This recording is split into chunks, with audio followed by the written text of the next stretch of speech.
CM Revanth Reddy ఈ రోజు మధ్యాహ్నం వికారాబాద్ నారాయణపేట జిల్లాలో పర్యటించనున్నారు. పలు సంక్షేమ కార్యక్రమాల్లో సీఎం పాల్గొంటారు.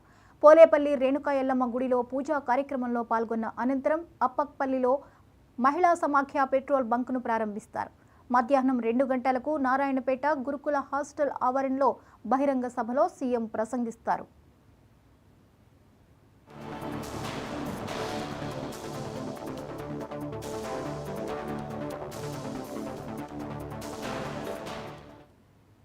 సీఎం రేవంత్ రెడ్డి ఈ రోజు మధ్యాహ్నం వికారాబాద్ నారాయణపేట జిల్లాలో పర్యటించనున్నారు. పలు సంక్షేమ కార్యక్రమాల్లో సీఎం పాల్గొంటారు. పోలేపల్లి రేణుకా ఎల్లమ్మ గుడిలో పూజా కార్యక్రమంలో పాల్గొన్న అనంతరం అప్పక్పల్లిలో మహిళా సమాఖ్య పెట్రోల్ బంక్ను ప్రారంభిస్తారు. మధ్యాహ్నం 2 గంటలకు నారాయణపేట గురుకుల హాస్టల్ ఆవరణలో బహిరంగ సభలో సీఎం ప్రసంగిస్తారు.